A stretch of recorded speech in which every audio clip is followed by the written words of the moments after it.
Imagine, you're Gatorade, sitting on billions in sports marketing budget, and the hottest athlete in America just happens to be your spokesperson. Should be easy money, right? Wrong. Dead wrong.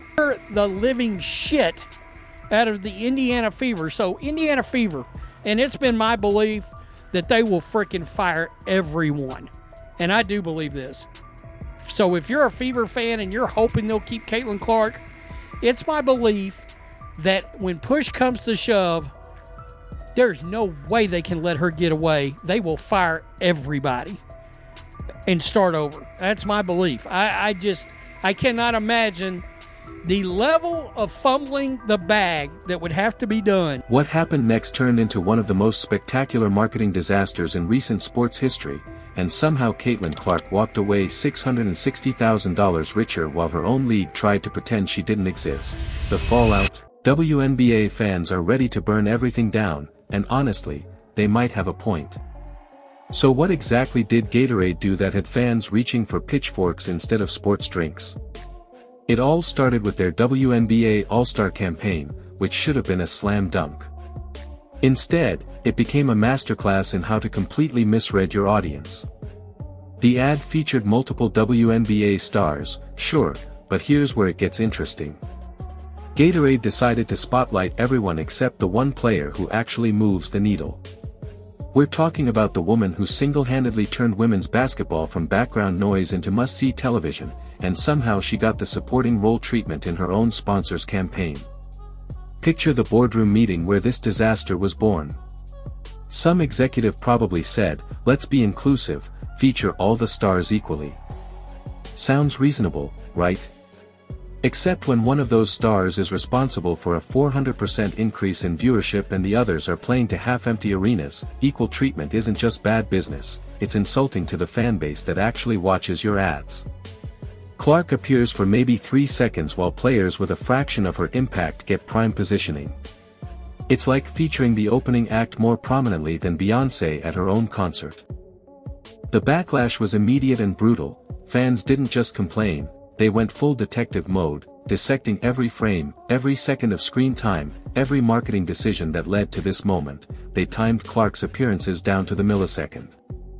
They analyzed lighting, camera angles, even the order in which players were featured.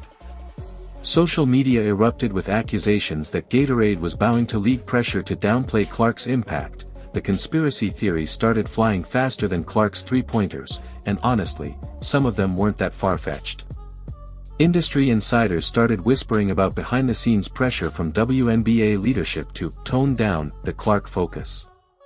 But here's the kicker that really sent fans over the edge. Reports surfaced that Gatorade's original cut of the ad featured Clark much more prominently, but it got edited down after feedback from league officials who felt it was too Clark-centric. Whether that's true or not, the fact that fans believed it tells you everything about the current state of trust between Clark's audience and the WNBA establishment. When your own marketing partners are allegedly being pressured to minimize your biggest star, you've got problems that go way beyond sports drinks. While Gatorade was fumbling their own marketing playbook and dealing with the PR nightmare they created, Caitlin Clark was out here building an empire that makes most Fortune 500 CEOs jealous. We're talking about an athlete who makes $76,000 playing professional basketball but somehow managed to rack up over $11 million in endorsement deals before her rookie season even ended. That $660,000 figure everyone's talking about. That's just from her most recent partnerships announced this month, and it doesn't even scratch the surface of what she's actually worth to brands smart enough to get on board early. The math is absolutely insane when you break it down. Clark makes more money in a single Nike commercial shoot than she does in an entire WNBA season. Her Gatorade deal reportedly pays her more per month than most WNBA players make annually. Wilson Basketballs is paying her a 7-figure sum just to bounce their product, and she's not even their primary spokesperson. Meanwhile, veteran players are watching this unfold and trying to figure out how a rookie who hasn't played a full season yet is out-earning players who've been grinding for decades. Let's break down these numbers because they're absolutely insane. Nike didn't just sign Clark, They threw $28 million at her over 8 years, plus royalties that could push that number even higher. Gatorade, despite their recent marketing blunder, is reportedly paying her more annually than most WNBA players make in their entire careers. Wilson Basketballs, Hy-Vee grocery stores. Even companies you've never heard of are lining up to write checks. Meanwhile, veteran WNBA players are watching. This 22-year-old rookie make more money in endorsements per month than they've made in their entire professional careers combined. But here's where things get really messy, and why the Gatorade situation hit such a nerve. The WNBA has been struggling with an identity crisis ever since Clark stepped onto the court. On one hand, she's bringing unprecedented attention, record-breaking viewership, and financial opportunities the league hasn't seen in its 27-year history. On the other hand, she's disrupting the established hierarchy in ways that make some people extremely uncomfortable. Reports suggest that certain veteran players and league officials have been less than thrilled about the Clark phenomenon, viewing it as media hype rather than legitimate basketball excellence. This tension exploded during the Olympic selection process, where Clark was notably left off the Team USA roster despite dominating college basketball and carrying that success into her rookie WNBA season. The official explanation: she needed to pay her dues and wait her turn. The unofficial explanation, according to various reports, was that there was resistance within basketball circles to what was perceived as Clark getting too much attention too quickly. Sound familiar? It's the same energy that led to Gatorade's tone-deaf advertising approach. The fan reaction to all this has been nothing short of extraordinary. These aren't your typical WNBA fans we're talking about. Clark brought an entirely new demographic to women's basketball, people who had never watched a WNBA game in their lives but now plan their weekends around Indiana Fever schedules. Recent polls show that if Clark were to leave the Fever, over 70% of her fans would stop following the team entirely. Some have gone further, saying they'd stop watching the WNBA altogether if the league continues to marginalize its biggest star.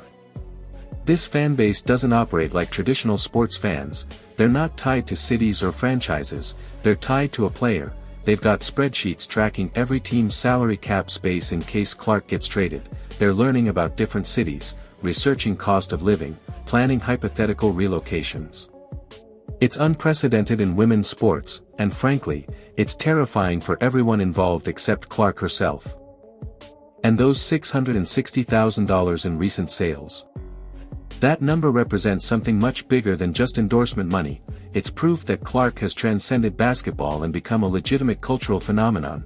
Brands aren't just buying her athletic ability, they're buying access to a fan base that will literally follow her anywhere. When Clark posts about a product, sales spike immediately. When she wears a particular brand, their website crashes from traffic. She's not just an athlete with endorsements, she's a one-woman economic stimulus package. But here's what's really crazy about the Gatorade situation: they had the perfect storm of marketing opportunity sitting right in their lap and somehow managed to fumble it. Clark's fanbase is incredibly engaged, incredibly loyal, and incredibly willing to spend money on anything associated with her. All Gatorade had to do was feature her prominently in their WNBA campaign, and they would have had instant viral content and massive sales. Instead, they tried to play politics with their own marketing budget and ended up satisfying no one. The smart money says this is just the beginning. Clark's earning potential is basically unlimited at this point, especially if she continues to dominate on the court while building her brand off it. She's already being compared to athletes like Tiger Woods and Serena Williams in terms of transcending her sport, and those comparisons aren't hyperbole. The $660,000 figure that everyone's talking about will look like pocket change compared to what's coming next. What makes this situation even more volatile is that Clark holds all the cards. She can leave Indiana whenever she wants, take her massive fanbase with her, and instantly make whatever team signs her the most valuable franchise in the WNBA. She can pick and choose which brands to work with, which campaigns to participate in, which narratives to support. The league that once treated her like an outsider now depends on her for survival, and everyone knows it.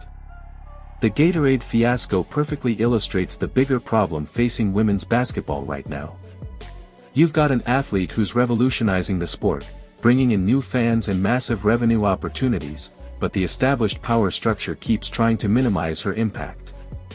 It's like having a golden goose and then complaining that it lays too many golden eggs.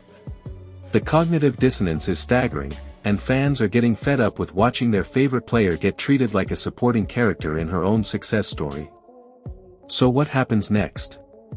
If history is any guide, Gatorade will quietly adjust their marketing strategy to feature Clark more prominently, hoping everyone forgets about this mess. The WNBA will continue its awkward dance of trying to benefit from Clark's popularity while pretending she's not the reason for their recent success. And Clark?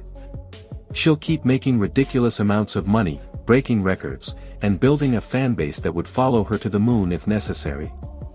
The $660,000 is just the latest milestone in what's shaping up to be the most lucrative rookie career in women's sports history.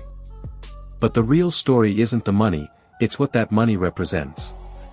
It's proof that women's sports can be just as valuable, just as marketable, and just as culturally significant as men's sports when you have the right star at the right moment. Caitlin Clark is that star, and despite Gatorade's best efforts to complicate things, nothing's going to stop what's coming next.